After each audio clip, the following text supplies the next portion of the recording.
Muy buenas tardes, soy el doctor Héctor Arutuma Granda, médico cirujano de profesión, actualmente residente de tercer año de la especialidad de Medicina de Enfermedades Infecciosas y Tropicales, con sede en el Hospital Nacional Arzobispo Loaiza. El día de hoy voy a hablar de un tema en particular, ¿no?, acerca de las micosis profundas o enfermedades por hongos, ¿no?, profundas, específicamente la histoplasmosis. Como sabemos, las micosis o enfermedades por hongos son endémicas, pueden ser profundas o sistémicas, es decir, que van a atacar el torrente sanguíneo, e idealmente son comunes en algunas áreas o áreas geográficas específicas de algunas partes del mundo, ¿no? Como sabemos, ¿no?, la coccidioidomicosis generalmente va a estar dada en áreas semidesérticas, la histoplasmosis en regiones tropicales y la blastomicosis en climas templados, ¿no? Las dos primeras causas, no específicamente la histoplasmosis, va a estar distribuida en el continente americano y algunas regiones tropicales del mundo, ¿no? Generalmente, y se ha visto muchos casos de histoplasmosis a nivel en Perú, ¿no?, específica en algunas zonas que tienen mayor predisposición a tenerla, ¿no? Todas estas micosis van a tener una patogenia similar, ya que el inóculo o la enfermedad ingresa del huésped a través del tracto respiratorio, eso quiere decir a través de la vía respiratoria.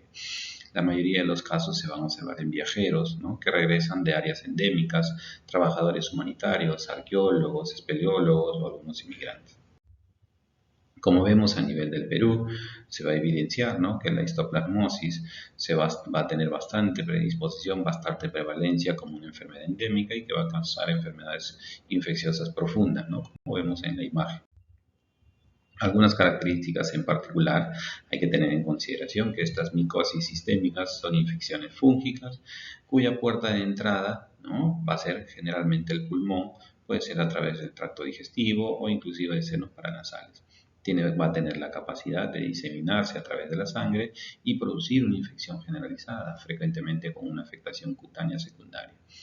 Van a existir dos tipos de micosis sistémica, las cuales voy a hablar ahora, como son micosis sistémicas respiratorias, como es el caso de la histoplasmosis, y que generalmente se van a diferenciar en función a la epidemiología, los síntomas y el pronóstico, ¿no? Otra generalidad que hay que tener en consideración es que son hongos dimórficos que van a existir en dos tipos particulares, ¿no?, de acuerdo a la temperatura en la que se encuentra este tipo de hongo. Generalmente esto va a pertenecer a una familia, la familia Comicota, ya dentro de la cual se va a evidenciar o va a incluir estos hongos dimórficos que generalmente van a cambiar a cierta temperatura, por algo son hongos térmicamente sensibles, ¿no?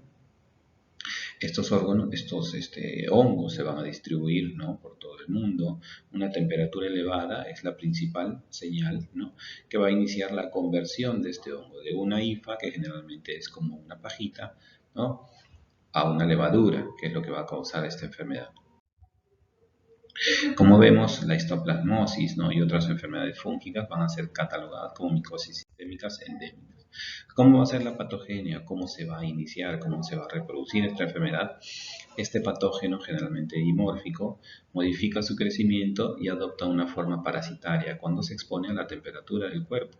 Esta infección va a ocurrir cuando se inhalan grandes dosis de partículas, ¿no? Defectos en la inmunidad mediada por algunas células hacen que probablemente la enfermedad respiratoria avance y se va a transmitir a través de la sangre a otros órganos y va a ser potencialmente mortal. Se va a diseminar a través del torrente sanguíneo desde los pulmones y puede reactivarse años después de haber permanecido dormida, cuando nuestro sistema inmune, cuando nuestras defensas bajan. La epidemiología de esta enfermedad, ¿no?, la histoplasmosis, generalmente va a ser endémica en algunas partes de América Latina. En el Perú se ha visto muchos casos de histoplasmosis, ¿no? Como sabemos, hay algunas regiones en particular, ¿no?, algunas zonas como el caso de Huánuco, Loreto y San Martín, donde generalmente hay mayor caso de histoplasmosis. Algunas características en particular, el hábitat natural de esto va a ser que van a ser suelos contaminados con algunas deposiciones de aves, ¿no? Inclusive también habla de deposiciones de murciélagos, ¿no?, en algunas cavernas, como vemos en la imagen, ¿no?, que también es un lugar característico donde uno puede adquirir esta enfermedad. qué actividades o condiciones pueden darse para que uno se pueda contagiar. Es cuando uno hace expediciones, excavaciones, inclusive hace turismo en este tipo de lugares en los cuales uno va a tener contacto con este tipo de muestra. Por lo tanto, uno va a poder infectarse. Entonces, específicamente para hablar de histoplasmosis, también conocida como la enfermedad de Darling, es un hongo dimórfico de distribución mundial. Va a predominar en algunas zonas tropicales, subtropicales y templadas, ¿no?, con una temperatura adecuada. En algunas zonas endémicas va a representar la primera infección oportunista en pacientes que tienen VIH, que se encuentran en un estadio SIDA, y aproximadamente del 2 al 25% de estos pacientes se van a infectar por este tipo de enfermedad. El reservorio, ¿no?, o el mecanismo de transmisión. Con respecto al reservorio, vamos a ver que va a crecer mejor en suelos que tienen alto contenido de nitrógeno, especialmente aquellos que están enriquecidos con guano de murciélago o de aves. Y la transmisión va a ser a través de la inhalación, ¿no?, a través de la inhalación de algunas partículas en particular, ¿no?, las conocidas IFAs. Como sabemos, es endémico de algunas zonas tropicales en el Perú. Actualmente se ha visto una elevada incidencia en algunos departamentos como Huánuco, Loreto y San Martín, y en Huánuco específicamente en una zona conocida como la Cueva de las Lechuzas. Con respecto al cuadro clínico, ¿no?, esto va a tener una presentación muy florida que puede ser desde una histoplasmosis aguda, una histoplasmosis pulmonar crónica o una histoplasmosis diseminada que se transmite o que se disemina a todo el organismo. Vamos a tener una histoplasmosis progresiva diseminada cuando tenemos algunos factores de riesgo en particular, ¿no? Pacientes que sean mayores de 54 años, que tengan un estado de inmunosupresión, es decir, pacientes que tengan cuadros de VIH-Sida, ¿no?, pacientes que han recibido un trasplante de algún órgano o usuarios de algún medicamento que pueda modular la respuesta inmunitaria, ¿no? Generalmente en estos pacientes va a ser frecuente encontrar, ¿no?, el crecimiento del hígado, del vaso, un cierto grado de hepatosplenomegalia, y cerca de un tercio de los pacientes van a tener alguna adenopatía, que generalmente va a ser cervical.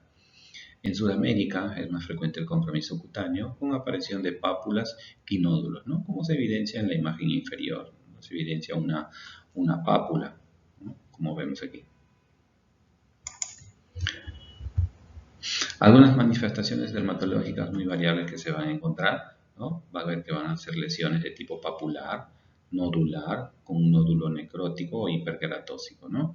También se han descrito nódulos eritematoviolaceos, foliculitis, pústulas, úlceras acneiformes, gangriformes y placas vegetantes o úlceras necróticas, ¿no?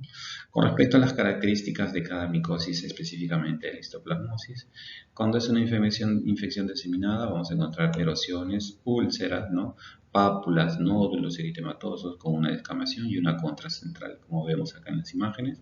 Estas lesiones van a ser tipo chancro con linfangitis, ¿no?, que generalmente se van a extender a la cara, puede ser región auricular, puede ser región palmoplantar, ¿no?, y que generalmente va a haber, ¿no?, como vemos, un cierto grado de compromiso de mucosas, ¿no? La boca, la lengua, el paladar, las encías, inclusive la orofaringe van a estar comprometidas. Y cuando se disemina a otros órganos, como vemos, puede haber diseminación a pulmón, vaso, ganglios, hígado e inclusive médula ósea. Los síntomas cutáneos generalmente se caracterizan por dolor, ardor y prurito, ¿no? El diagnóstico de esta enfermedad va a estar dado en función a la clínica, a la epidemiología y al laboratorio, ¿no? Los métodos de estudio directos se encargan de detectar a este hongo a través de ciertos componentes, ¿no? El examen que generalmente se utiliza va a ser el examen directo para poder evidenciar algunas particularidades donde se van a evidenciar levaduras ovaladas, ¿no?, con un halo claro o alrededor, como se evidencia acá en la imagen, ¿no? Otra característica distintiva, otro método diagnóstico va a ser el cultivo. Acá lo que se va a ver, ¿no?, es que esto se puede aislar en un medio que va a ser el patrón de oro, ¿no?, la prueba de oro para poder diagnosticarle. Algunos medios en particular van a ser enriquecidos, ¿no?, con dextrosa o con algún agregado de algún antibiótico, ¿no? Y generalmente se van a cultivar a una temperatura de 28 grados centígrados para poder permitir el crecimiento, ¿no?, en la fase micelial de este oro. Los estudios histopatológicos también nos ayudan, vamos a encontrar levaduras ovaladas, pequeñas e intracelulares, ¿no? Las coloraciones que más se utilizan son hematoxilineosina, platametamina o ácido periódico, ¿no? Que también nos ayuda a poder evidenciar algunos elementos fúngicos. Cuando ya se utilizan algunas pruebas antigénicas, como sabemos, el antígeno polisacárido en el suero o en la orina también es muy útil para nosotros poder determinar si estamos frente a esta patología y nos va a dar un aproximado de un 90% en el caso de pacientes que tengan histoplasmosis diseminada, ¿no? Progresiva. Hay que tener en consideración que esta puede darnos falsos positivos y puede haber alguna reacción cruzada con otro tipo de micosis endémica, como puede ser, ¿no? Las coccidioides simitis, paracoccidioides brasilensis, inclusive el Talaromyces también puede darnos una reacción cruzada y dar positividad. Cuando se habla del tratamiento, ¿no?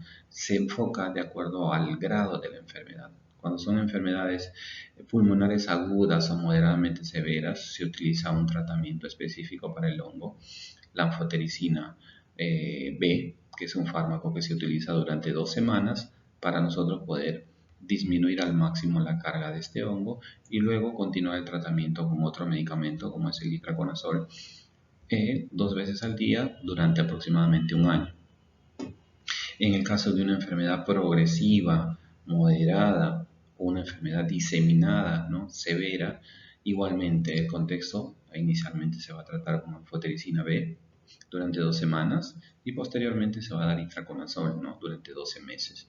El periodo de tratamiento no debe ser menor de 12 meses, ya que esta es una enfermedad bastante invasiva, tiene bastante mortalidad, por lo tanto el tratamiento debe ser durante ese periodo de tiempo. Para tener y diferenciar algunas características distintivas de este tipo de hongo, como sabemos la histoplasmosis, ¿no? La característica en común que tienen con otras micosis endémicas es que son hongos dimórficos.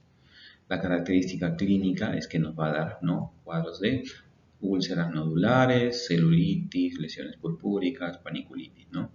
Las partes que uno generalmente va a ver afectadas va a ser cara, tronco, nariz, ¿no? Mucosa oral. Los parásitos, como sabemos, en este caso estos hongos van a ser intracelulares. Vamos a tener nosotros una evidencia de tener granulomas tipo tuberculoides, ¿no? Que va a ser una característica también distintiva de este tipo de micosis endémicas. El tratamiento, como se evidencia en la mayoría de todos o en la mayoría de estos hongos dimórficos, en estas micosis sistémicas, va a ser a base de anfotericina y posteriormente itraconazol. Y cuando nosotros queremos medir, ¿no? Si responde o no al tratamiento, como vemos, ¿no? La respuesta al tratamiento durante un periodo de 12 meses va a ser bastante satisfactoria, con un grado de recuperación bastante elevado. Bueno, esto es con lo que responde o lo que respecta a la histoplasmosis, ¿no? Un tema bastante agudo, es un tema bastante frecuente en algunas partes específicas del Perú. Espero hayan disfrutado de esta exposición, espero hayan entendido lo puntual de este tema, ya que se ve bastante frecuente, ¿no? En algunas zonas endémicas.